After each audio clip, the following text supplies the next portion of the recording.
Hello everyone, আজকে আমরা যাব বাঁকুড়া জয়পুর ফরেস্ট। তো আমরা বেরিয়ে পড়েছি বাঁকুড়ার জয়পুর ফরেস্ট যাওয়ার উদ্দেশ্যে। তো আমরা যাব বাইকে। আমরা এসেছিলাম গ্রামের বাড়িতে। আমাদের গ্রামের বাড়ি হচ্ছে খানাকুল। আর সেখান থেকে আমরা ভাবলাম যে জয়পুর ফরেস্টে যাব, কারণ অনেক দিন ধরেই আমরা ভাবছিলাম জয়পুর ফরেস্টে যাব, কিন্তু কলকাতা থেকে এর দূরত্ব যতটা গ্রামের বাড়ি থেকে তার দূরত্বটা একটু হলেও কম। তো আমরা এখন আরামবাগের দিকে যাচ্ছি। আর দেখতে পাচ্ছ অন্ধকার হয়ে আসছে, মানে বৃষ্টি নামবে নামবে করছে। তো আমরা দুটো এখান থেকে রেনকোট নিয়ে নিয়েছি এবং রেনকোট নিয়ে এবং এর সাথেও কিছু কিছু শপিং করেছিলাম। তো এখান থেকে রেনকোট আর শপিং করে আমরা আবার বেরিয়ে পড়লাম আমাদের ডেস্টিনেশনের দিকে। দেখতেই পাচ্ছ পুরো অন্ধকার হয়ে এসেছে, বৃষ্টি নামবে নামবেই মনে হচ্ছে। তো ভয়ও লাগছিলো যে বৃষ্টি নামলে আবার ভিজে যাব। তো রেইনকোট ছিল, সেক্ষেত্রে অতটাও ভয় ছিল না। আর আমরা মুন্ডেশ্বরী নদী আর বিভিন্ন ধরনের গাছপালা, মাঠ ঘাট, রাস্তা পেরিয়ে আমরা চলেছি আমাদের গন্তব্যের দিকে। তো এবার আমাদের মনে হলো একটু রিফ্রেশমেন্টের দরকার আছে।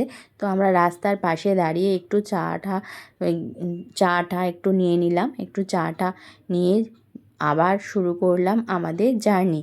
তো আমরা প্রায় এসেই গেছি জয়পুর ফরেস্টের দিকে। দেখো আমরা এসে গেছি কিন্তু জয়পুর ফরেস্টে। আর দেখো রাস্তা দেখো কতটা স্মুথ, আর রাস্তার এপারেও জঙ্গল ওপারেও জঙ্গল, আর কি বড় বড় গাছ। তো সত্যি সুন্দর লাগছিলো। আর আমরা শুধু নয়, আমাদের সাথে দেখলাম আরও অনেকেই এসেছে এরকম বাইক নিয়ে। তো আমরা এখানে এসে ফটো তুললাম একটু। আবার আমরা এখান থেকেই বুক করেছিলাম জয়পুর ফরেস্টের যে বিখ্যাত রিসর্টটা রয়েছে, বনলতা রিসর্ট, এটা বুক করেছিলাম আমরা। এখানেই আমরা যাব আর এখানে আজকে আমরা থাকবো।